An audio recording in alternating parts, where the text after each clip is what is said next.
I started my career at the Environmental Protection Agency, so I'm sort of a Fed again. And I started working actually with the Urban Land Institute around a little topic that was new to both of us in the mid-90s, something called smart growth. And we sort of discovered it and learned about it together, and it was a, it was a big advance in terms of collaboration. I had been before that a regulator. My job was to make the polluters pay, and so it was very different to think about all the many things that could be accomplished in the world if you could actually get people to agree on some common goals and work together. And particularly when it came to land use matters, where EPA really didn't have any regulatory powers, and it wasn't very desirable to think about the federal government regulating local land use. It really was all about persuasion and partnerships and finding the right people and understanding what success was to them and how you could help make them more successful and maybe get, in my case at EPA, much, much better environmental outcomes. So I have to thank ULI for teaching me one of the great lessons of my life and career, that was a very effective and fun way of approaching a problem, and it's really informed a lot of the work that I've done ever since. My presentation today is really very much a continuation. It's really all about partnerships. I mean, we've heard from so many people already at this conference about how the topic of resilience is affecting them, and we've also heard a lot about a discussion like semantics, right? About resilience, and the question got called a couple different times in different panels yesterday about, is this just some buzzword of the moment? Smart growth was a way to talk about something that had been very excitingly called growth management, in the 80s, right? Sustainability is another word that people use that talks about kind of a comprehensive set of issues. So what does resilience kind of add to that conversation? Well, I mentioned it yesterday very briefly, that from my perspective, this is all about the qualities and attributes of places, right? And in the real estate business, you are all about those qualities and attributes because they create or they diminish value, real estate value, right? That expression about real estate fundamentals, location, location, location, that really means proximity to amenities, to goods and services, to convenience, to transportation, right? I mean, communities from the very beginning of human settlements were located for commerce and transportation advantages. Crossroads, that's where you would put a settlement. And for 6,000 years, human settlements looked pretty much the same. They were basically walkable neighborhoods, wherever they appeared anywhere on Earth. And then kind of early to mid 20th century, we had an amazingly disruptive technology, the automobile. We were so enamored with it, and it really changed our own ideas about mobility and convenience and proximity. But it also changed in a way that was different than the previous 6,000 years. It really changed how our development patterns. So we're coming to find again that there's a new disruptive technology, the smartphone, right? It is changing how we think about transportation, and it's changing even the primacy of the automobile, right? GM tells us that the automobile is something that people drive 5% of the time and park 95% of the time. So that's a value proposition that's not appealing to everybody. And so there are all kinds of smartphone-based ways of getting automobility without necessarily owning an asset that you don't use 95% of the time. And that has all kinds of implications for cities. But when we're talking about the quality of places, we're talking about what might disrupt cities now and in the future. Climate change is one of those things. And if you don't want to talk about climate change, let's just talk about increasingly severe Weather events. Let's talk about that. This is basically a 3-year trailing average, 1953 to 2013, of annual disaster declarations. Going up and going up. I mean, you might say to yourself, well, isn't this just a sign of maybe Congress's appetite to provide funding? Probably not. Probably not that. But just 2011 to 2013, there were more than 200 presidentially declared disasters. I mean, it's an absolutely observable phenomenon. And the losses are pretty significant. And what we heard yesterday in a couple of different panels with some great folks from the insurance industry is that the vast majority of the losses aren't insured. And I can tell you from the federal government's perspective that just because you had a presidentially declared disaster doesn't necessarily mean you get $1 from the federal government, right? So who bears the cost? The landowners, the property owners, the households, the businesses.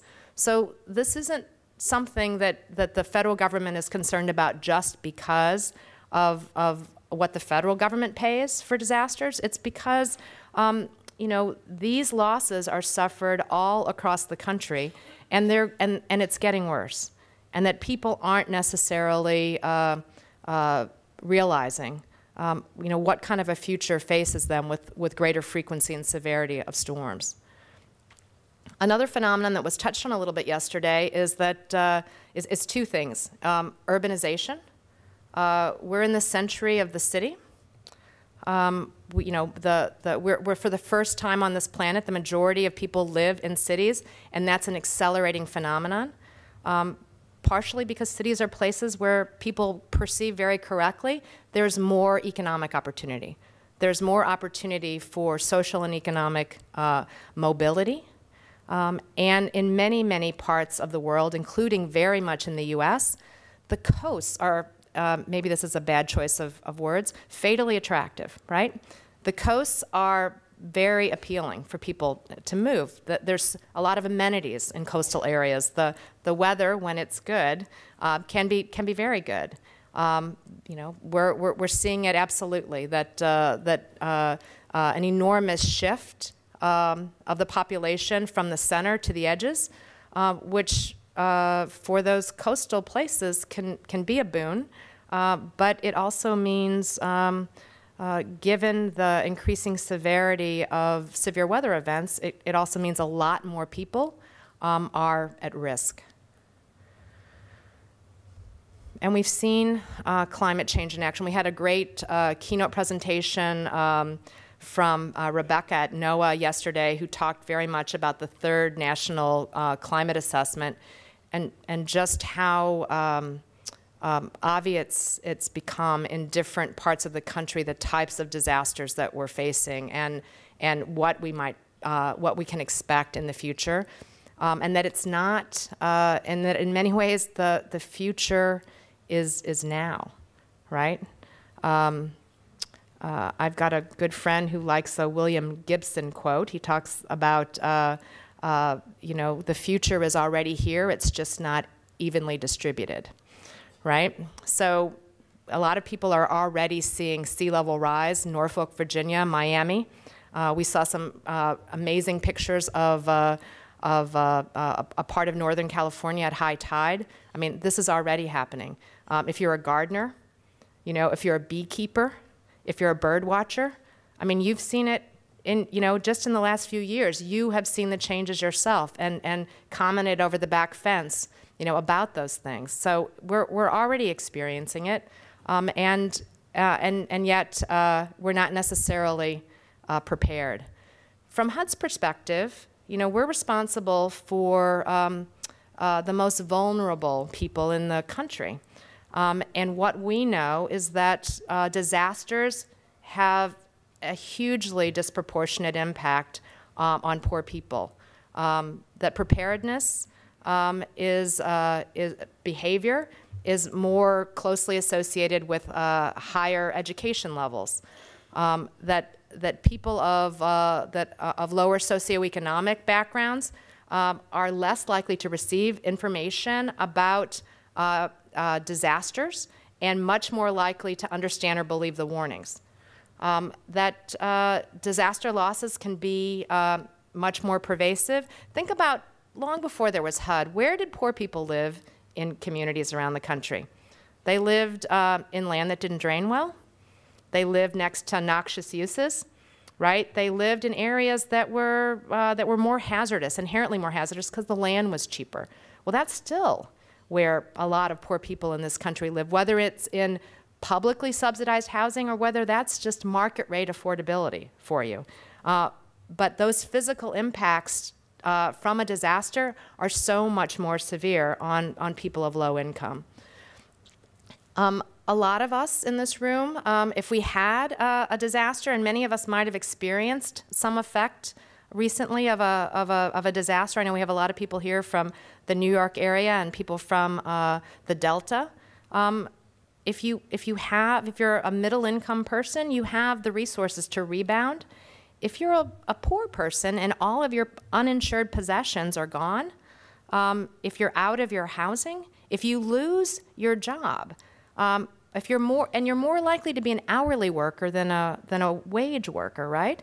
Than a salaried worker. And if you can't get to your job or your business is closed, you might lose that job. So in every way, the impacts are so much greater on people that are low income. So think about this. If you were in a public housing project or in a large low-income apartment building that was in harm's way, that was in the floodplain, and you were going to relocate that housing, in most communities, where would you be able to put it? Are there big plots of land sitting around where the zoning would let you put a big multifamily development that might have some of the same advantages, that might have transportation and services and access to jobs like where poor people now live in the heart of a lot of cities? I mean, generally the answer is no. If you were trying to do large-scale relocations of people, the only places you could go might be to the outskirts of the region where the land is cheap, where there are, by the way, many poor transportation connections and very little services to support people of low income. So you can see how figuring this out for low and moderate income households is incredibly important, and why HUD might begin to care about it a little bit. I didn't know this about HUD when I got there. I had no idea that HUD was even involved in disaster recovery. When I talked to Sean Donovan about coming to HUD, in fact, it's been almost $50 billion between 2000 and 2013, if you count the response to 9/11, which was not a natural disaster, but certainly a disaster, for long-term recovery. And what's interesting about this money is both that it's so much. In a given year, it actually can be and has been higher than the rest of the HUD appropriation, and that for many communities, it's a rain of dollars that they would never otherwise get, especially not in this budget climate. So it's a lot of money. And think about the mentality of communities after a disaster. Everybody wants a return to normalcy, right? That's what they're really looking for. So most of the money has honestly been spent to lovingly rebuild things as they were, where they were, right? I mean, let me just ask any of you, if hundreds of millions of dollars came to your community, would you bring back the 90s? Is that what you would do in your community, right? But that's kind of what's happening. People aren't really looking at it as an opportunity to really vault themselves into the future and to prepare themselves in every way for the future that's coming, and not just in terms of resilience to disasters, but what about the economic resilience? I talked about resilience as a quality of a place, right? It's another real estate fundamental. It's another attribute of a place that now we need to think about. Not just do places have transportation advantages, do they have amenities, do they have a well-educated workforce, do they have resilience to disasters, do they have the bundle of attributes that makes it more likely, whatever the future economy is going to be in that place, that it's likely to be invented there, right?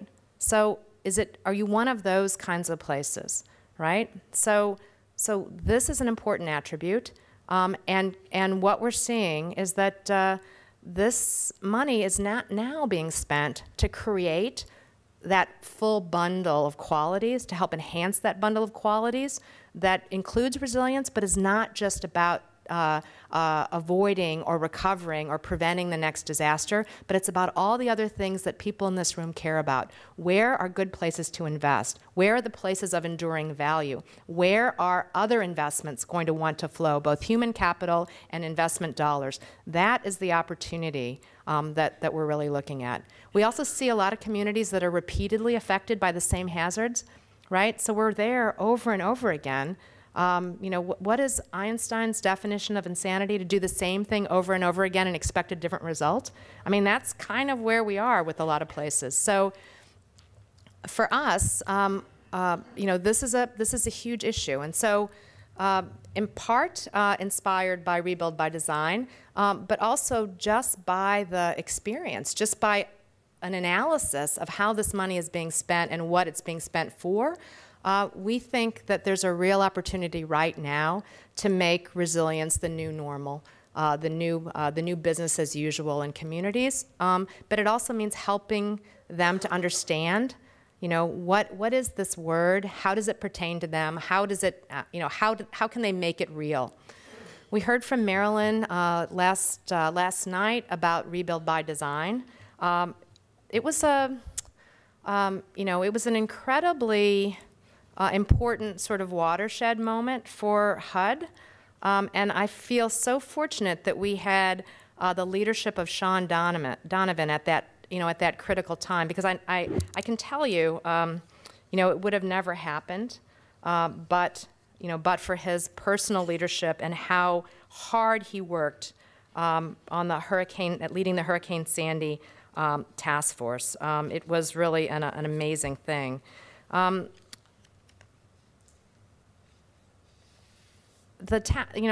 Marilyn talked about a lot of the lessons from Rebuild by Design. Let me just kind of review the bidding, because I'm going to tell you next about something that's a direct follow-on from Rebuild, a national competition that we will be launching very shortly that learns a lot of lessons from Rebuild by Design.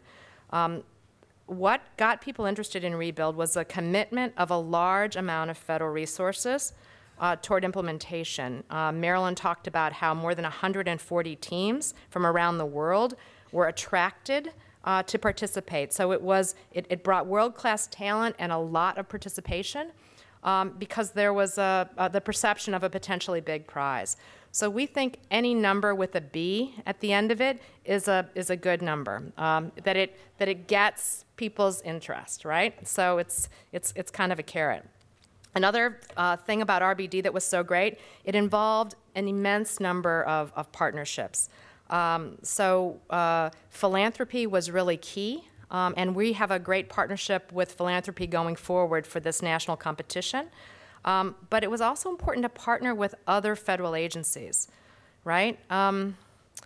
We are hopelessly stovepiped in some ways at the federal government, but in fact, as a local government official, as a state official, that was the most frustrating thing about working with the federal government. Nobody wants to spend federal dollars and only get a stovepipe of benefits.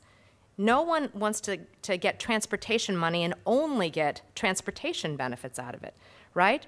This is all about the economy of a place. And again, that bundle of attributes that makes a place competitive, successful, a place of enduring value for the people who are there and for the people you want to come and the investments that you want to have made. So figuring out how to remove the barriers that would prevent you in local places and in states from braiding that federal money together so that you can use it in more creative and more comprehensive ways, that's huge. Some of the big problems with the federal disaster relief money is how difficult it's been to use it in ways that make sense for the kind of recovery that we're talking about, right? Where you get amenities out of that impact, not just relief, not just survivability. You get a better place because of it. So partnering with the federal government among agencies is very important. We already have 17 federal agencies participating in our national competition. I'll talk about that. But also with nonprofits, with academia, with lots and lots of folks. Rather than soliciting the best solution to a well-defined problem, RBD started with research and analysis. It begged people to consider that they may not actually know what the problem is. So their reflexive reaction, here's the answer, I know the answer, don't want to hear that. We want people to discover, maybe at a scale they're not used to working at, what is the real issue? What are the vulnerabilities? What are the risks? What are the threats? And what are the responses that not just address those issues, but make the place a better place? That benefit you even when there's no disaster, that provide a benefit every single day. Regional analysis, looking at things at a different scale, as I said, but also understanding that solutions have to work in the site where they're being built. So a regional analysis doesn't mean a one size, everything in the region looks the same. So that's also not how we typically do things. The potential for multiple winners means that you're not as cutthroat in the competition, that collaboration is possible, that you can look across the table at someone and say, you know what, instead of competing with each other, we could actually combine forces. We could try to do this together, because it turns out disasters, vulnerability, they don't really respect the jurisdictional boundary. They don't end, those risks don't end, when you cross into another county or into another state. So what makes sense in terms of a working relationship? RBD was rooted in research, planning, and a design process. So we're trying to learn from that and make this a competition that's pretty long, so that people have time to do that research, have time to do that collaboration, and then ultimately have a phase where they'll be able to design. And finally, early engagement with elected officials and regulatory agencies. Like I said, the feds themselves are the roadblock to many successful uses of disaster recovery funds. So how do we early flag those issues so that we can get about resolving them before, before the money actually needs to be spent? So this slide is really about bringing home the point that let's not just think about disaster recovery. Let's just not think about resilience to future disasters. What are the ways in which we can provide the residents of a community the things that they want, the things that they need, the things that will benefit them every day, whether that's more stuff within walking distance, whether that's more, a better mix of housing choices, whether it's more transportation choices. Transportation choices are part of resilience, right? Because they create redundancy so that there are multiple ways of egress in the event of an emergency. But on the days there's not an emergency, it means lower transportation costs. It means less congestion. It means a healthier populace, because there are lots of different ways that people can get around. So think about, what are the other goals, what are the other objectives in the community that can be realized even as that community gets made more resilient. So any day now, probably next week, we will be officially launching a national disaster resilience competition. And I can talk about this because the president has already announced it twice. But it goes live. It goes live very shortly. It's $1 billion, that B, very important. It's from the Community Development Block Grant Disaster Resilience Funds that are normally allocated by formula. They're going to be competitively granted. So part of the reason we can do this is because for some of these disasters, and the eligibility extends to any community that had a presidentially declared disaster between 2011 and 2013. That's 48 states, plus the District of Columbia and Puerto Rico. It's about 2,107 of the more than 3,000 counties, okay? But if you're in a county that has not already received disaster funds directly, you will be applying through your state. That's important to know. Most of the applications are going to be coming from states. Only 17 other localities are going to be able to apply directly on their own. So that's kind of a big deal. So states are going to have to decide, of the many counties in some cases that have been affected, which are the places that have that continue to have the most impacted and distressed populations, right? And you'll be able to use state and local data. When we originally gave out grant money by formula, we basically did windshield surveys at damage. But 3 years later, 2 years later, 4 years later in some cases it'll be, that's not really good data, right? That damage isn't always apparent. And one of the things that you can be looking at is economic revitalization needs. So let's say there was a wildfire, and the tourism industry was hugely affected. Well, the day after the wildfire, that wasn't obvious. But now the job losses, the business closures, those are obvious, right? So states and localities can let HUD know what their remaining impacts are from the presidentially declared disaster. But once you've made those thresholds, once you've figured out that you have unmet needs for severely impacted and distressed communities, then we really want you to do something very different. We want you to look forward at all the risks, all the vulnerabilities that you face, and propose solutions, propose approaches in a two-phase competition that will address permanently those risks and vulnerabilities. We may not be paying for all of that because you might be proposing some things statewide even though only a couple of your counties are severely impacted and distressed. But this is a competition you're not going to win unless you have a lot of skin in the game, unless you're going to be doing things that HUD isn't going to pay for. So another thing about this is that this is a competition that has a number of goals. I would say maybe 6 goals. There is about $1 billion of remaining disaster recovery funds, so we want to allocate it fairly. We are going to set aside about $181 million for the Sandy states. We are aiming to create multiple examples of local disaster recovery that really applies science and risk to address recovery, resilience, and revitalization needs. So we want out of this competition to come lots and lots of examples. We want to leave a legacy of institutionalizing in as many states and local jurisdictions as possible thoughtful, resilient approaches to future risks. So in some ways, the idea behind this competition is to make the $1 billion a carrot, right? And it's actually not, despite the B, not that large a carrot if you think about the scope of disasters that have been affected just in that time period. But you know where the real money is? It's not in this competition. Every day, states and localities spend hundreds of millions of dollars on roads, on parks, on buildings, on water and sewer infrastructure, almost all of it oblivious to this issue.